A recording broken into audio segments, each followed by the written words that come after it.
Wait a minute. Season status confirmed. I knew it.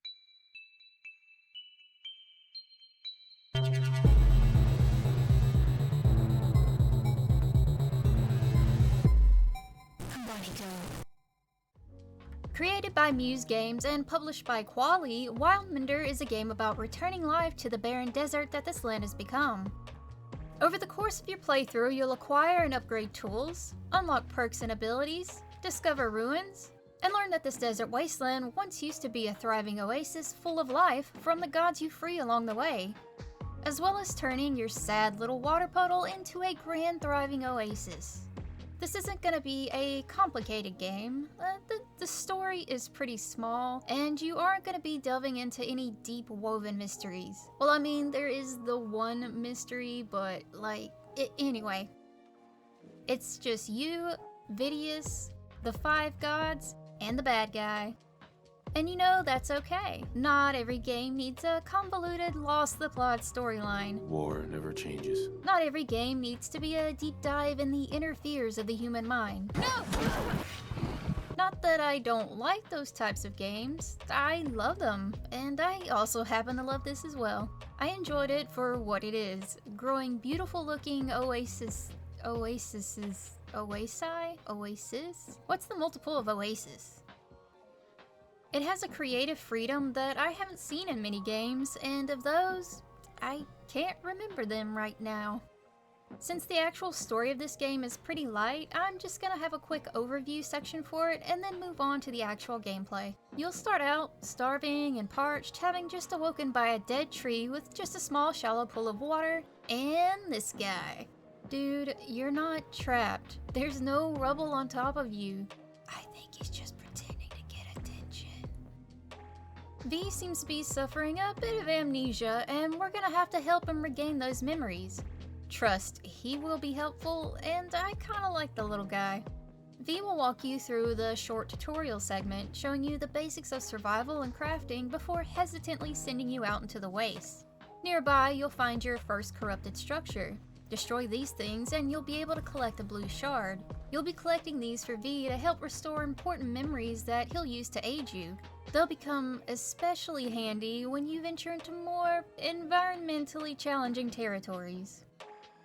After that, the bulk of the story will be you freeing the other gods, like Naya, Mother of Rivers, whose altar is located right in the dunes with you.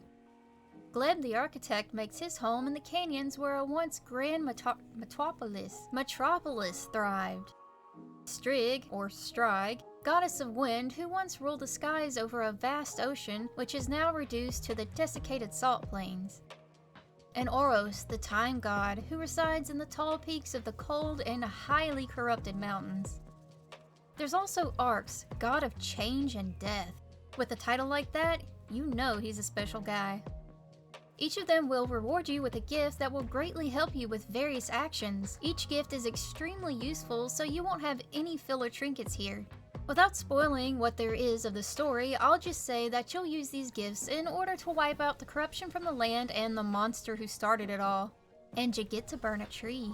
Did I say that with a little too much glee? Anyway, in between doing that, there are side quests, memory hunting, and building if you want to space the plot parts out a bit. Otherwise, you can speed through it for the most part. The game won't end after you defeat the big bad Cylon. You can continue on with other quests and Oasis building with the gods' gifts at your disposal.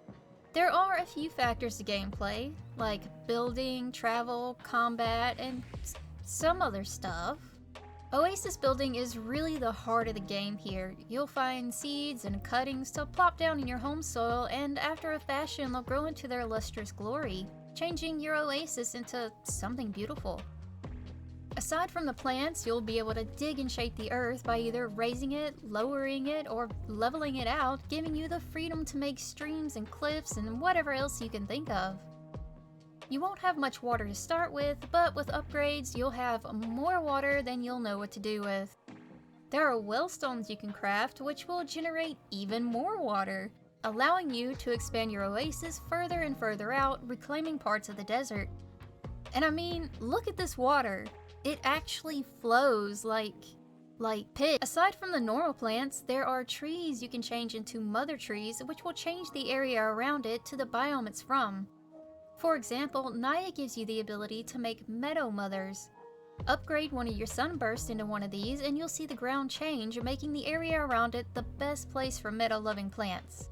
It's not the only place you can plant them, but some do better here than in other biomes. I love coming back to base after a long hot day looking like a dried up raisin just to see a lush green oasis with so much water I could just drown in it. Maybe not. Maybe not. Hey! Get out of here! This is my land! Damn teenagers coming around with their talkies and hair. I don't know what teens are into. I'm old. Travel is gonna be slow at first, what with your character running everywhere, but pretty early on, V will teach you how to skate down the sand dunes with the power of your feet.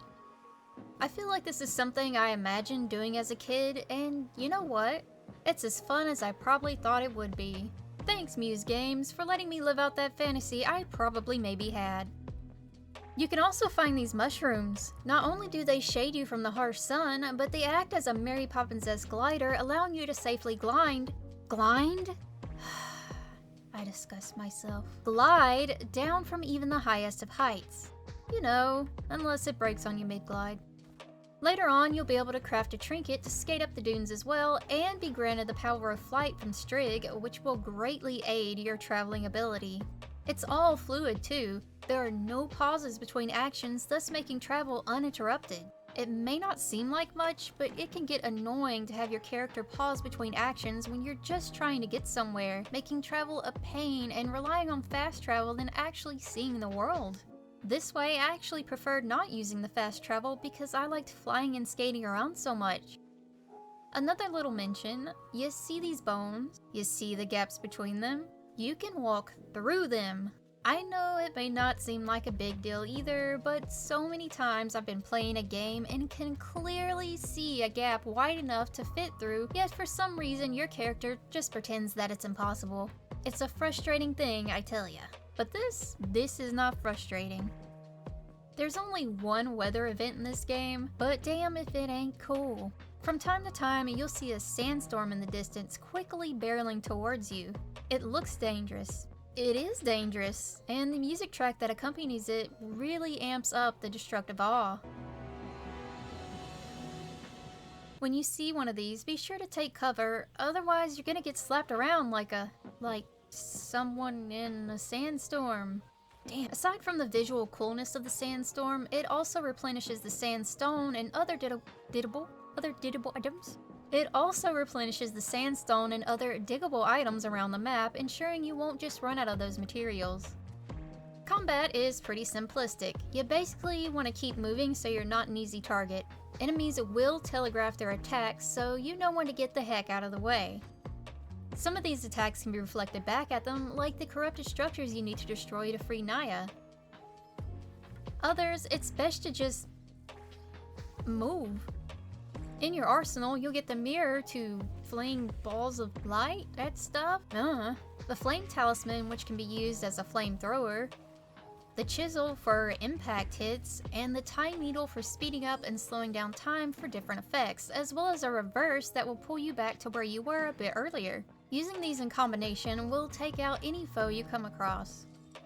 As you progressively release more of the gods, you'll get a notification that you're about to be attacked by enemy forces. If you're smart, you'll make sure to keep away from base so you don't risk your building pieces or plants while you deal with the inconvenience. If you're me, you'll constantly forget and have them destroy your rare plants. Don't be me. Be not dumb. Aside from the powers the gods grant you, there are other perks and abilities that you can gain. During your travels, you'll come across ghosts. Talk to them and they grant you a point in a branch of either survival, arcane, or spiritual. Invest those points to be able to upgrade tools, unlock new craftables, upgrade and purify water, and learn new abilities. There are also graves which you'll need to leave an offering in order to summon the ghost to speak to it. Steels, or steelies, or I don't know how to pronounce words. Well, these things will grant you perks that help out with various things, from reducing the effects of wind, reducing mana costs, and improving the growth of your plants. Sometimes you'll find scrolls in either chests or dug up or dropped by defeated enemies, which once you use them, they'll also grant you points in your memory tree. There are some survival mechanics here. You'll get hungry and thirst is the main thing you're really going to be keeping an eye on.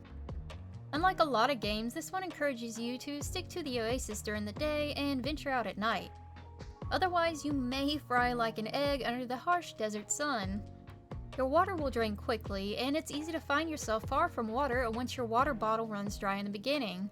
Have you ever said a word so many times that it doesn't mean anything to you anymore? Yeah.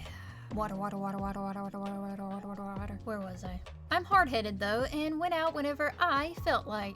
Did I suffer any consequences? Yeah. Did that stop me? Well, did it? Did it stop me? No. Night is much nicer to look at though, and those sunsets are beautiful. To fill your food meter, you'll have plenty of seeds and fruits to snack on. It's one reason you'll want more than just a handful of plants in your oasis.